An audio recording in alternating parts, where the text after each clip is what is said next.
नमस्कार दोस्तों, online classes में आपका स्वागत है। हमारा जो टॉपिक चल रहा था वो चल रहा था भारत की विदेश नीति की। भारत की विदेश नीति। हम भारत की विदेश नीति के बारे में बात कर रहे थे। तो हमने भारत की विदेश नीति 2014 से पहले की देखी कि भारत की विदेश नीति किस तरह की रही है, किस तरह भारत ने अन्य देशों के साथ संबंध स्थापित किए हैं। अब बात करते हैं हम नरेंद्र मोदी के समय की। अगर आपसे अलग से प्रश्न आए कि नरेंद्र मोदी की भारत की विदेश नीति के संदर्भ में यात्राओं के बारे में वर्णन कीजिए या भारत की विदेश नीति के संदर्भ में नरेंद्र मोदी जी को आप डिस्क्राइब कीजिए, तो इस तरह ही करना है आपको। तो 2014 की बात करते हैं। 2014 में नरेंद्र मोदी जी की जापान यात्रा की बात करते हैं। देखिए, नरेंद्र मोदी जी की जो जापान की यात्रा है उस समय 2014 में, तो उसके अंदर मुख्य बातें जो हुई उनकी हम बात करते हैं। तो इन्होंने एक तो निवेशकों से, इसमें मेन पॉइंट लिख देता हूं मैं आपके, मेन पॉइंट जो है एक तो निवेशकों से चर्चा की। जापान गए और जापान में वहां पर निवेशकों से चर्चा की कि वो भारत आए और उनको न्योता दिया इस आने का भारत आके कि हम आपके लिए इस तरह की सुविधाएं प्रदान करेंगे कि आप यहाँ पर आराम से, एक हम उदारवाद की तरह आपको विनिर्माण उद्योग के लिए आमंत्रित करते हैं। तो निवेशकों को क्या किया? न्योता दिया किसके लिए? विनिर्माण के लिए, विनिर्माण उद्योगों के लिए। और मेक इन इंडिया के तहत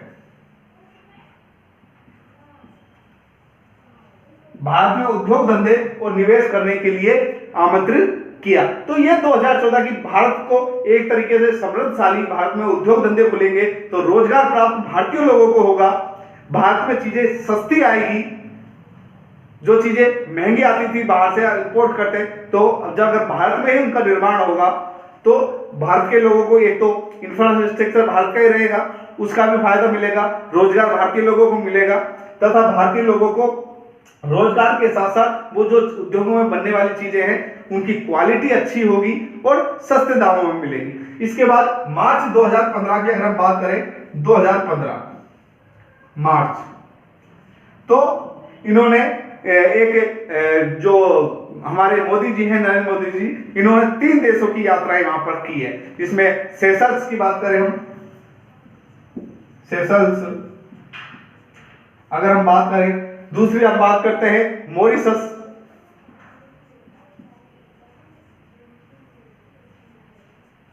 हम मॉरिशस की बात करते हैं।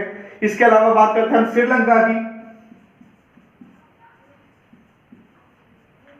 देखिए, यहां पर काफी दिनों से भारतीय लोग गए नहीं थे, भारतीय राजनीतिज्ञों ने रुचि नहीं दिखाई थी, लेकिन नरेंद्र मोदी जी ने इन देशों को अपनी ओर मिलाने के लिए, अपना साथ देने के लिए, उनके साथ अच्छे संबंध स्थापित करने के लिए इनके साथ मिलके वार्ताएं की है। आप सोच सकते हो सेशल्स इसलिए इंपॉर्टेंट कि 34 वर्ष बाद सेशल्स कोई भारतीय गया है। 34 ईयर्स से कोई नहीं गया, केवल नरेंद्र मोदी जी वहां पर गए। 10 वर्षों से कोई नहीं गया था मॉरिशस, नरेंद्र मोदी जी गए। 28 वर्षों से श्रीलंका नहीं गया कोई भी। इस तरीके से हम कह सकते हैं यहां पर जाकर के अगर कूटनीतिक संबंध स्थापित करने की कोशिश की है, 34 वर्ष बाद, मॉरिशस से 10 वर्ष बाद, श्रीलंका से 28 वर्ष बाद, तो नरेंद्र मोदी जी ने।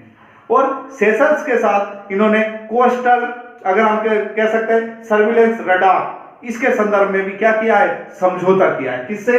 कोस्टल सर्विलेंस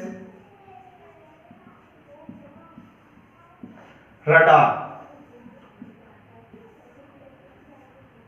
यहां पर सेशल्स के साथ इन्होंने किया। मॉरिशस के साथ 500 मिलियन डॉलर सस्ती सरकारी योजनाओं में पैसा लगाने की बात की गई।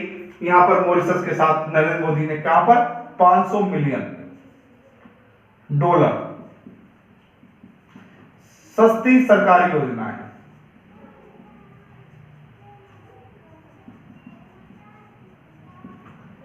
तो एक तरीके से हम कह सकते हैं नरेंद्र मोदी जी ने उनके लिए दरवाजे खोल दिए $500 मिलियन की सहायता के रूप में। एक सस्ती सरकारी योजना है जिससे यहाँ के लोगों को फायदा हो सके। इसके अलावा श्रीलंका के साथ आप देख सकते हो 31.5 करोड़ का ऋण देने की बात की, 31.8 करोड़ रुपए श्रीलंका को। तो इस तरीके से भारत ने एक तरीके से यहाँ पर तुष्टिकरण की नीति भी हम कह सकते हैं, या एक तरीके से ऋण दे करके उनकी सहायता कर करके अपनी ओर मिलाने और अपने संगठन को बड़ा बनाने की कोशिश की, अच्छे संबंध स्थापित करने की कोशिश की। तो एक बहुत अच्छी बात रही 2015 में हम कह सकते हैं। इसके अलावा 2015 में मई की बात करते हैं हम, चीन यात्रा हुई। 2015 में चीन यात्रा हुई और $10 अरब के 24 समझौते वहां पर किए गए 2015 में।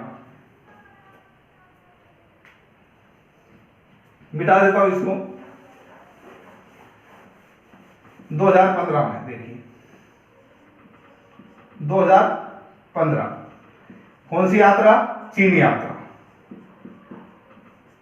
चीन यात्रा हुई और यहां पर $10 अरब के 24 समझौते हुए। $10 अरब में 24 समझौते नरेंद्र मोदी जी ने किए हैं। कितने? 24 समझौते $10 अरब के। मई 2015 की बात है ये, उस समय की चीनी यात्रा हुई। इसके अलावा मई 2015 में बांग्लादेश भी ये गए। मई 2015 में कहां गए? बांग्लादेश। किसके साथ गए? बंगाल की मुख्यमंत्री ममता जी के साथ। बंगाल की मुख्यमंत्री ममता जी के साथ, इनके साथ ये बांग्लादेश गए और वहां पर जो जमीनी विवाद था, भूमि सीमा को लेकर जो विवाद थे, उसके ऊपर चर्चाएं की और उनको समाप्त करने की कोशिश की। भूमि सीमा को विवादों पर समझौते किए और उनको सुलझाया। उनको सुलझाने के लिए, भूमि सीमा विवादों को सुलझाने के लिए ये बंगाल की मुख्यमंत्री के साथ में हमारे नरेंद्र मोदी जी हैं, जो प्रधानमंत्री जी हैं, वो बांग्लादेश की यात्रा पे गए 2015 की अगर हम बात करते हैं। इसके बाद 2016 में ओबामा जी आए, आपको पता ही है ना, और 50 से अधिक हम कह सकते हैं देशों के साथ मिलकर के अमेरिका में 2016 में, कब? 2016 में अमेरिका में ओबामा जी के साथ, जहां 50 से अधिक देश मिलकर के अधिक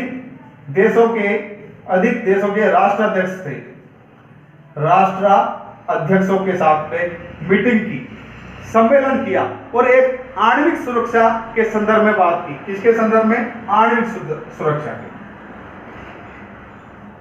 आणविक सुरक्षा, आणविक सुरक्षा के संदर्भ में इन्होंने बात की। यहां पर 2016 में अमेरिका के अंदर ओबामा जी के साथ में और अन्य 50 से अधिक राष्ट्राध्यक्षों ने मिलकर के आणविक सुरक्षा के संदर्भ में, नरेंद्र मोदी जी भी इसमें थे।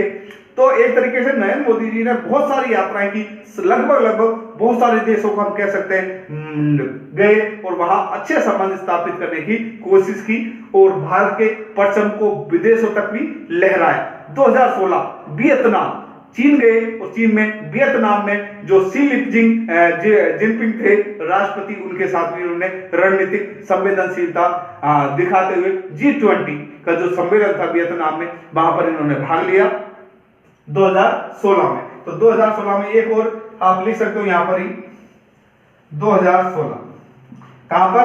वियतनाम। G20 कौन सा? G20, जो यहां पर क्या है? चीन के साथ। वियतनाम में किसके साथ? चीन के साथ। इनके उस समय राष्ट्रपति थे, आप जानते ही हो, शी जिनपिंग। शी जिनपिंग ऐसे नाम होते हैं इनके, शी जिनपिंग या जिनपिंग। इस तरह लिख सकते हो। जिनपिंग, शी जिनपिंग इनके जो नाम है राष्ट्रपति जी का, इनके साथ मिलकर के इन्होंने रणनीतिक संवेदनशीलता दिखाई, रणनीतिक बात की, संवेदनशीलता की बात की, आतंकवाद के विरुद्ध बात की, एक दूसरे के साथ सहयोग की बात की इन्होंने 2016 के अंदर। तो इस तरह इनका एक काफी अच्छी विदेश नीति रही है नरेंद्र मोदी जी की, इसके बारे में हमने आज चर्चा की है। इसके अलावा और हम बात करते हैं 2017 के, देख लेते हैं 2017 में कहां कहां किस तरह इन्होंने समझौते किए, किन किन देशों के साथ मुलाकात की। अगर हम 2017 की बात करते हैं, 2017 देखिए 2017 की बात करें तो 2017 में जर्मनी से 8 करार किए। किसके साथ? जर्मनी के साथ। जर्मनी के साथ कितने? 8 करार किए, अर्थात समझौते किए।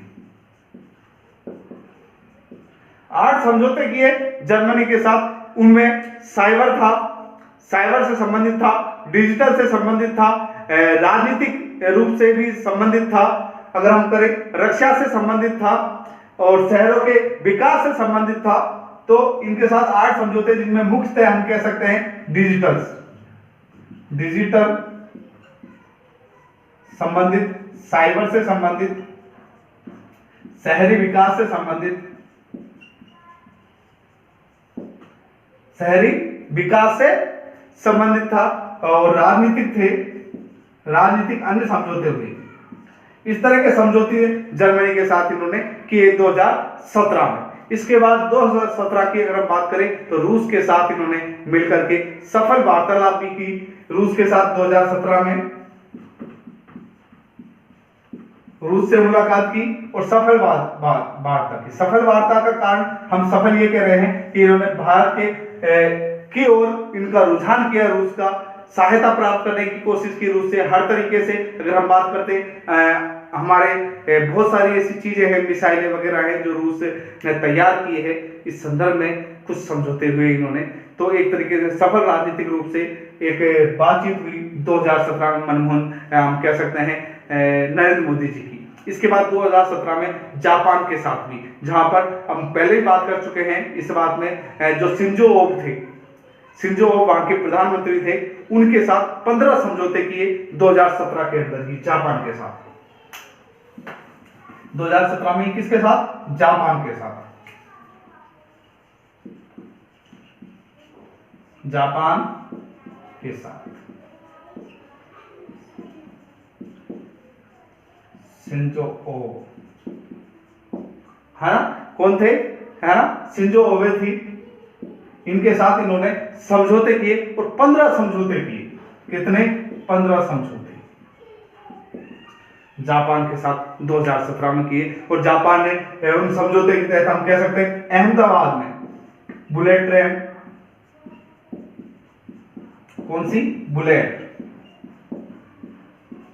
ट्रेन,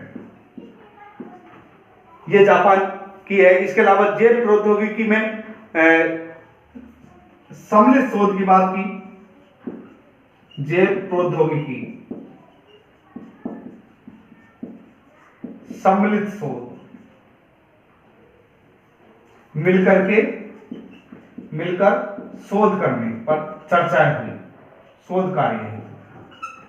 तो जेट प्रौद्योगिकी पर मिलकर शोध कार्य हेतु इन्होंने समझौते किए। बुलेट ट्रेन को लेकर के बात की, अहमदाबाद में बुलेट ट्रेन हम कह सकते हैं, आप जानते ही हो।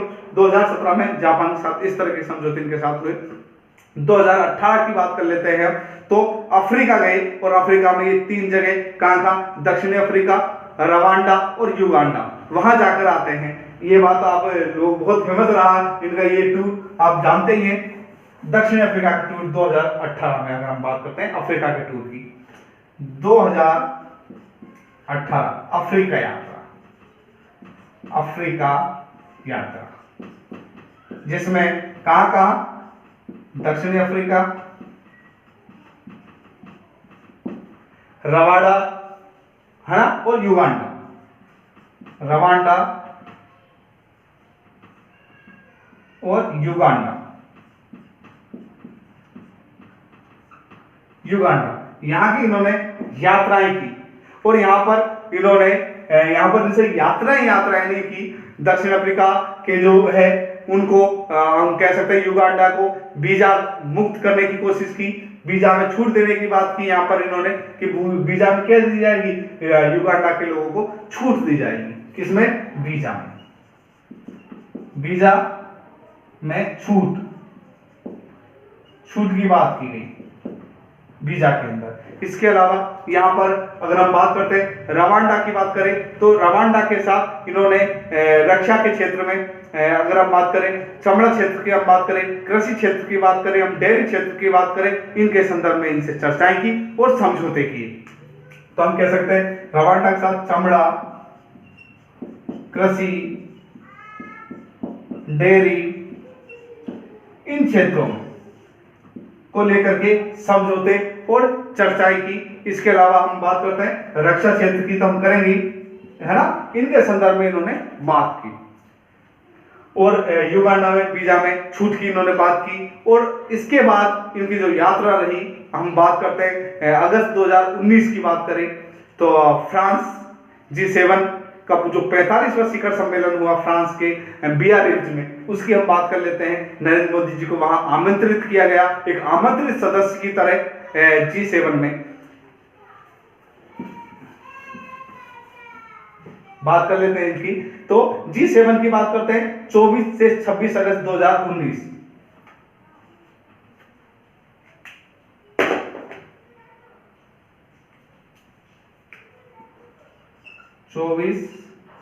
और 26 अगस्त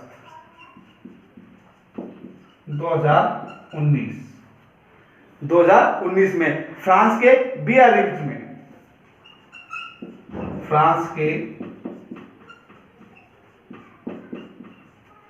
फ्रांस के बियारित्ज के अंदर इनको बुलाया गया एक आमंत्रित सदस्य के लिए, आमंत्रित सदस्य के रूप में अगस्त 2019 में। तो हम कह सकते हैं इसके अलावा कजाकिस्तान के साथ इनके संबंध स्थापित करने के लिए नरेंद्र मोदी जी कजाकिस्तान जाते हैं, अमेरिका जाते हैं, अमेरिका में ट्रंप के साथ हावड़ी मोदी आपने सुना होगा, बहुत अच्छी वार्ता करते हैं, वहां के लोगों को निवेश के लिए भारत में लेके आते हैं। तो नरेंद्र मोदी जी की अमेरिका यात्रा आपको याद है 2019 की, अगर हम बात करते हैं तो अमेरिका यात्रा की इन्होंने और हावड़ी मोदी बहुत प्रसिद्ध हुआ। अगर हम बात करते हैं 20 की, इसके अलावा रूस में इनको सर्वोच्च नागरिक पुरस्कार नरेंद्र मोदी जी को दिया गया रूस की सरकार के द्वारा, पुतिन के द्वारा हम कह सकते हैं। तो इस तरह और खाड़ी देश कजाकिस्तान, इन सब से अच्छे संबंध स्थापित करने की कोशिश की नरेंद्र मोदी जी ने।